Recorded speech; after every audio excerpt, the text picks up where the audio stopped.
सूरज आसमान में तमतमाया खड़ा था। जमीन पर पैर रखना भी जैसे आग पर चलने जैसा हो गया था। हवा नहीं थी, बस एक खामोशी जो गरीबों के घरों में पसीने की बू से भरी हुई थी। गांव के उत्तर छोर पर एक पुरानी झोपड़ी थी। मिट्टी की दीवारें, टूटे छप्पर के नीचे बैठा एक आदमी अपने बेटे की पीठ पर हाथ फेर रहा था। वो आदमी था धर्मपाल, गांव सरसपुर का सबसे ईमानदार, सबसे मेहनती, लेकिन सबसे गरीब इंसान। ये सूरज हर रोज जैसे मेरी ईमानदारी को और भून देता है, लेकिन क्या करूं? माँ के संस्कार यही थे, जो भी मिले मेहनत से मिले, सच्चाई से मिले। तभी पानी का बोतल लेकर उसकी पत्नी सीमा आती है। थोड़ा पानी पी लो, आपका चेहरा तो लाल पड़ गया है। इतनी गर्मी में भी काम कर रहे हो। खेतों में केतारी तो बो दिया है सीमा, पर पानी नहीं मिलेगा तो वो मुरझा जाएगा। आसपास की सभी नहरें, कुएं, तालाब सूख गए हैं। अब खेतों में पानी कहाँ से दूं? कुछ समझ में नहीं आ रहा है। आप क्यों नहीं बगल के खेत में कुआं खोद लेते? अभी तो अप्रैल का महीना ही चल रहा है। मई जून में तो गांव के बचे खुचे नहर भी सूख जाएंगे। तब क्या करोगे? तुम सही कह रही हो सीमा, मैं कल से ही कुआं की खुदाई में लग जाता हूँ। उसी गांव में धर्मपाल का छोटा भाई सुरेश रहता था, जो दूसरों से बेईमानी करके अपना महल जैसा घर खड़ा कर रखा था। जितना वो बेईमान था, उतना ही दिल का वो कठोर भी था। देख जगदीश, गांव में सबसे बड़ा दूध का ठेका मैंने ले लिया, और वो भी मिलावट वाले पाउडर से दूध बनाकर। कोई पकड़ नहीं सकता मुझे। पैसे कमाने का असली तरीका यही है, दिमाग और चालाकी। पर भाई, तेरा बड़ा भाई तो आज भी खेतों में खट रहा है। क्या कभी उसे अपनी तरह नहीं बनाया तूने? वो बड़े दाजी हैं, राम जैसा सीधा। कहता है हराम का पैसा घर नहीं टिकता। पर देख, मेरा घर तो महल बन गया। आपने कभी अपने भाई से मदद क्यों नहीं मांगी? इतना पैसा है उसके पास। मदद वो नहीं होती जो रिश्तों की लाज उतार दे। और वैसे भी मैं अपने बच्चों को सिखाना चाहता हूँ कि पसीने की कमाई में जो मिठास है, वो झूठ के पैसे में नहीं। बाहर तापमान अब भी कम नहीं हुआ, लेकिन धर्मपाल के माथे का पसीना जैसे उसकी सच्चाई का गहना बन चुका था। वो अपने खेतों की तरफ अपनी फसल को देखने जा रहा था। तभी उसका छोटा भाई सुरेश उसे रास्ते में मिलता है। दाजी, अब तो मान जा, ये जमाना ईमानदारी का नहीं रहा। मेरे पास गाड़ी है, बंगला है, पैसे की बारिश है, और तू फटे कपड़े, सूखी थाली, तपती दोपहरी। तेरे पास सब कुछ है सुरेश, बस एक चीज नहीं है, चैन। तू अपने बच्चों को क्या सिखा रहा है कि झूठ बोलो, मिलावट करो और अमीर बनो? देख लेना, पैसा मिट्टी जैसा है, जब तक ऊपर है तब तक सिर ऊंचा, जब गिरा तो कीचड़ बना देगा। अगली सुबह धर्मपाल अकेला खेत के बीचों बीच एक फावड़ा लेकर कुएं की खुदाई में जुट जाता है। हर चोट के साथ मिट्टी उड़ती है और उसके माथे पर पसीने की धार तेज होती जा रही है। वो मन ही मन बोलता है, अगर इस साल भी बारिश कम हुई तो फसल बर्बाद हो जाएगी। कुआं खुदाऊंगा चाहे जान चली जाए, पर बच्चे भूखे नहीं सोएंगे। दोपहर का समय था। पास ही से एक चरवाहा गोपाल गुजरता है, जो धर्मपाल की हालत देखता है। धर्मपाल दाजी, ये क्या कर रहे हो? सूरज सिर पर है और आप अकेले खुदाई कर रहे हो। कम से कम कुछ खा पी लो। समय नहीं है भाई, हर मिनट कीमती है। अगर ये कुआं अगले महीने तक नहीं बना तो खेत मर जाएगा, और साथ में हम भी। गोपाल सिर हिलाकर चला जाता है। कुछ देर बाद धर्मपाल की चाल लड़खड़ाने लगती है। कुछ घंटों बाद धर्मपाल धूप में बेहोश हो चुका है। उसका शरीर तप रहा है, होंठ सूख गए हैं, फावड़ा पास पड़ा है। सीमा खेत के पास आती है, हाथ में पानी का बोतल लेकर। धर्मपाल जी, ओ धर्मपाल जी, धर्मपाल जी, आँख खोलिए, देखिए मैं आई हूँ।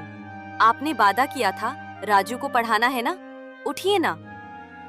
धर्मपाल की सांसें बहुत धीमी हो गई हैं। वो एक बार आँख खोलता है। सीमा, कुआं बनाना है, राजू भूखा ना रहे। कुछ नहीं चाहिए हमें, बस आप चाहिए। घर चलिए, मैं सब संभाल लूंगी। धर्मपाल की आंखें बंद हो जाती हैं, उसकी सांसें थम जाती हैं। सीमा की चीख आसमान में गूंज जाती है।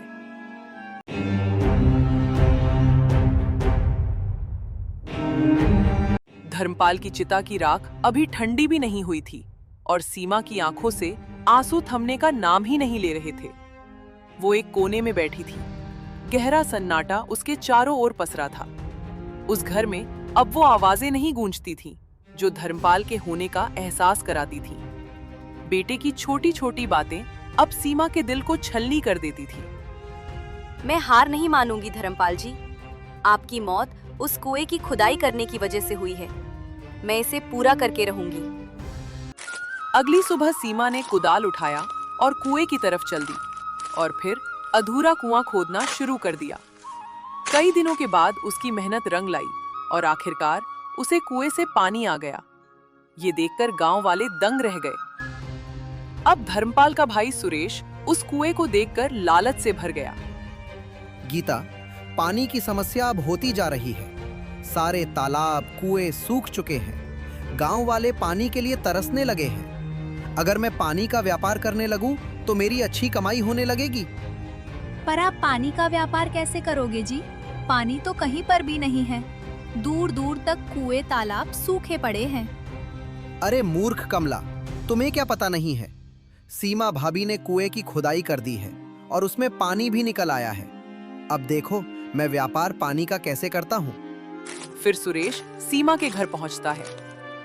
भाभी, मुझे आपसे एक बात करनी थी। मुझे ये बात करते हुए खुद ही खराब लग रहा है। वे कुआं वाली जो खेत है, वो खेत बाबूजी ने मेरे नाम पर करके गए थे। शायद दाजी ने आपको नहीं बताया होगा।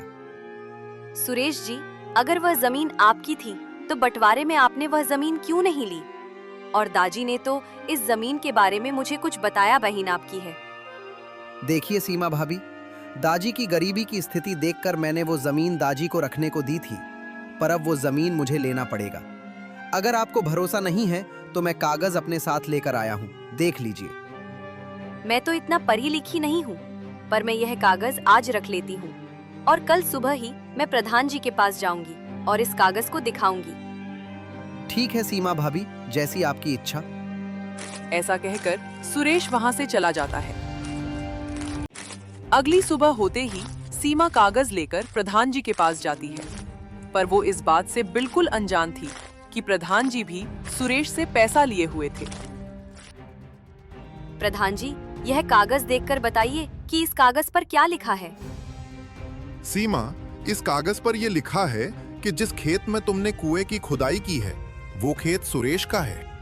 सीमा बड़ी उदास मन से वो कागज लेकर घर आ जाती है और आंखों में आंसू भरे अपनी मेहनत वाले कुएं सुरेश के हवाले कर देती है। उधर सुरेश खुशी खुशी वो पेपर लेकर घर आ जाता है। अब देखो कमला, मैं पानी का व्यापार कैसे करता हूँ। गांव वाले बूंद बूंद पानी के लिए तरस रहे हैं। मेरे जैसे को कहते हैं दिमाग वाला। दिमाग वाला नहीं कहते हैं, इसे कहते हैं बेईमान वाला। ज्यादा अपने आप को होशियार मत समझो। आज जो तुमने ये चमचमाती साड़ी पहन रखी है ना, और होठों में लाली लगा रखी है, वो सब इसी पैसे की वजह से है। फिर सुरेश अपने नौकरों से कहकर गांव में ये बात फैला देता है। सुनो गांव वालों, आप लोगों की पानी की समस्या सुरेश भैया ने खत्म कर दी है। अब पानी जिनको भी चाहिए वो सुरेश भैया के कुएं से ले जा सकते हैं। पैसे दे जाओ और पानी ले जाओ। कौन बेच रहा है पानी? सुरेश कहता है कुआं उसका है और अब जो चाहे पैसे देकर पानी ले। अरे ये तो वही कुआं है ना जो सीमा ने खोदा था। हाँ भाई, उसी का है। उस बेचारी ने तो महीने भर तक अकेले खट खट करके गड्ढा खोदा था। जब उसका पति मरा था तब सीमा ने हिम्मत नहीं हारी, खुद मिट्टी ढोई, खुद पत्थर हटाए और तब जाकर पानी निकला। अब ये सुरेश कैसे मालिक बन गया? जब ये बात सीमा के कानों तक पहुंची तो सीमा को ये सोचकर तकलीफ हो रही थी कि उसने जिस कुएं को खून पसीने से सींचा था, अब कोई और उसे दौलत कमाने का जरिया बना रहा है। पानी ले जाओ भाई, 10 रुपए में 30 लीटर पानी ले जाओ। पैसे दो, पानी लो, वरना प्यासे रहो। गांव वालों के पास कोई चारा नहीं था। खेत सूख रहे थे, मवेशी प्यासी निगाहों से देख रहे थे और लोगों की मजबूरी सुरेश की जेब भर रही थी। इसी बीच एक दिन गांव में एक बूढ़े थके हुए साधु बाबा आए।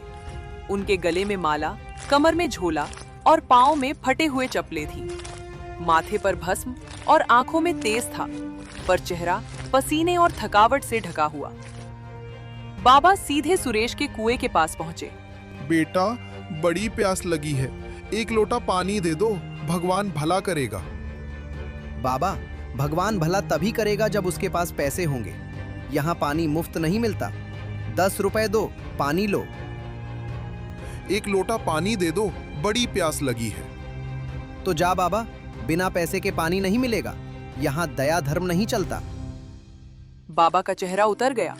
वो चुपचाप वहां से चले गए। फिर वो अगले घर पहुंचे। बहन, एक लोटा पानी दे दो, बड़ी प्यास लगी है। माफ करना बाबा, अब तो हम खुद खरीद कर पीते हैं, तुम्हें कैसे दे? पैसे दो, पानी लो। बाबा और आगे बढ़े। तीसरे घर गए। वहां भी वही जवाब मिला, पैसे दो, पानी लो। थके हुए पांव और टूटी हुई उम्मीदों के साथ बाबा अब गांव के सबसे गरीब घर की ओर बढ़े। वो था सीमा का घर। उसके पास कुछ भी नहीं था, लेकिन दिल सोने जैसा था। सीमा अपनी झोपड़ी में सूखी रोटी सेक रही थी। बाबा उसके पास पहुंचे। बेटी, एक लोटा पानी मिलेगा क्या? बहुत प्यासा हूँ। बाबा, यह लीजिए। हमारे पास बहुत नहीं है, लेकिन जो है वो आपका है। बाबा ने कांपते हाथों से पानी लिया, पिया और आंखें बंद करके आकाश की ओर देखा। थोड़ी देर आंखें बंद करके कुछ मंत्र बुदबुदाते हैं, फिर अपना झोला खोलते हैं। झोले से एक छोटा मिट्टी का मटका बाहर निकालते हैं, जो लाल कपड़े से ढका होता है। बेटी सीमा, तूने सच्चे दिल से एक प्यासे को जल पिलाया है। ये मटका मैं तुम्हें आशीर्वाद स्वरूप देता हूँ। नहीं बाबा, मुझे यह मटका नहीं चाहिए। मैं यह मटका रखकर क्या करूंगी? घर में कुछ सामान नहीं है, तो यह खाली पड़ा रहेगा। बेटी, ये मटका सबको नहीं मिलता। जो ईमानदार और दूसरों की भलाई करता है, उसे ही मिलता है। ये साधारण मटका नहीं है। ये मटका मेरी साधना का फल है। इससे जो भी मांगोगी सच्चे दिल से, वो मिलेगा। पानी, दूध, अन्न, घी, जो भी। पर ध्यान रखना, जब मांगना पूरा हो जाए तो इस लाल कपड़े से मटके को ढक देना, तभी ये रुक जाएगा।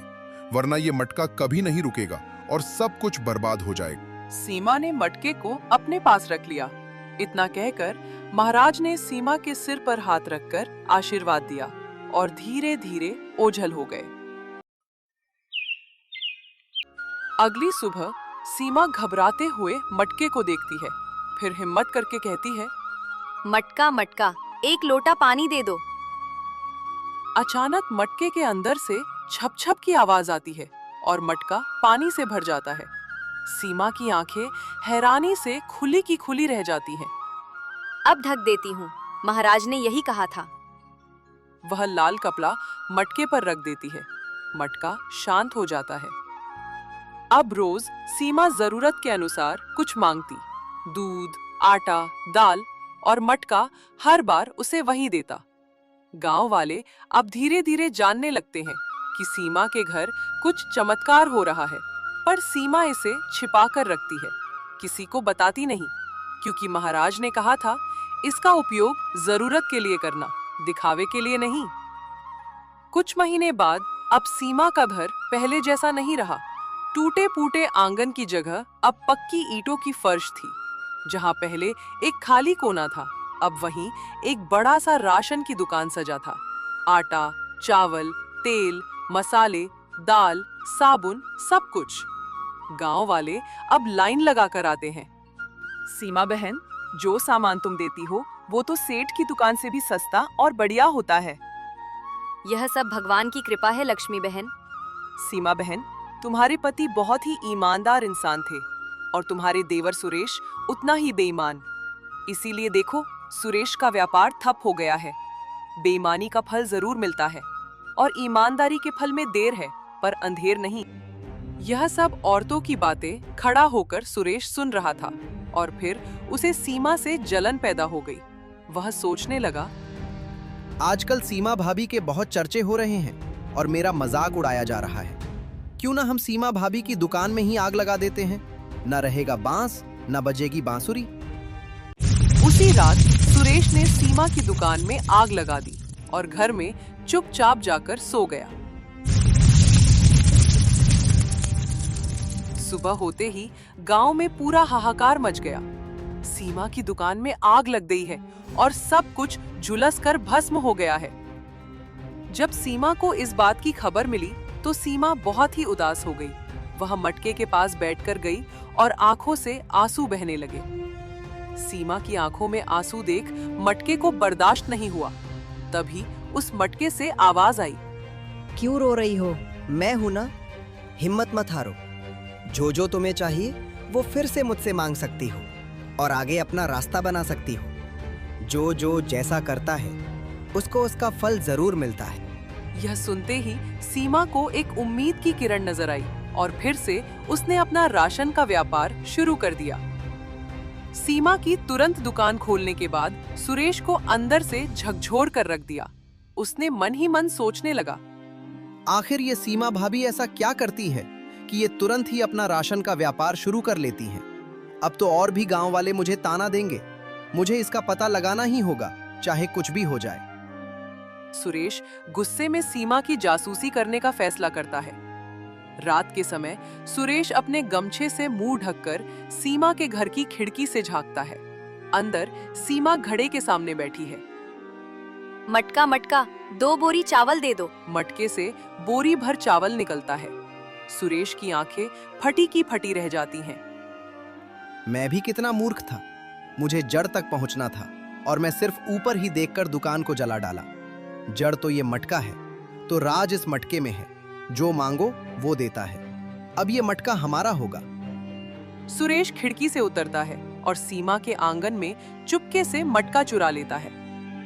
अब देखो असली बादशाह कौन बनता है। सुरेश मटका लेकर घर पहुंचता है और अपनी पत्नी बेटे को जगाता है। जल्दी उठो, अब हमें इस गांव से जाना है। हमारे पास बिना मेहनत किए अब सब कुछ होगा। ये देखो मटका। अरे ये मटका लेकर क्या करोगे? अचार लगाओगे क्या?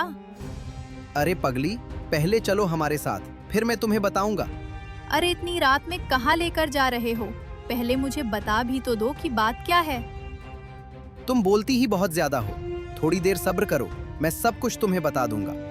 कुछ दूर चलते ही वह लोग तालाब के पास पहुंच जाते हैं। सुरेश, कमला और बेटा नाव में बैठते हैं। मटका उनके पास रखा है। नाव धीरे धीरे बह रही है और दूसरी तरफ एक नया गांव दिखाई दे रहा है। सुरेश बैठे बैठे सारी बात अपनी पत्नी को बता देता है। क्या जी, इस मटके से सच में सब कुछ मिलेगा? हाँ, देखो अभी मटका, 5 बोरी चावल दे दो। मटके से चावल निकलने लगता है। पापा पापा, आइसक्रीम मांग कर देखो ना। मटके से आइसक्रीम निकलने लगती है। अब चावल और आइसक्रीम से नाव भरने लगी। तभी कमला बोली, अरे अब तो नाव भारी हो रही है। नाव डगमगाने लगी। कमला डगने लगी। सुरेश, बंद करो इसे, बहुत हो गया। पानी अंदर आ रहा है और आइसक्रीम भी पिघल रही है। रुक जा मटका, बस कर, बंद हो जा मटका। मटका नहीं रुका क्योंकि उसे लाल कपड़े से ढका नहीं गया था। अब चावल, आइसक्रीम सब कुछ गिरते जा रहे थे और नाव डूबने लगी। सुरेश और उसका परिवार पानी में डूबते दिखने लगे। सुरेश के लालच की वजह से उसे और उसके परिवार को अपनी जान गंवानी पड़ी। सीमा मेहनती और ईमानदार थी। भले ही मटका अब उसके पास नहीं था, लेकिन आज तक मटका ने जो भी दिया था, सीमा ने अपनी मेहनत से उसे दुगना कर दिया था और खुशी से जीने लगी। इस कहानी से हमें यह शिक्षा मिलती है कि लालच बुरी बला है।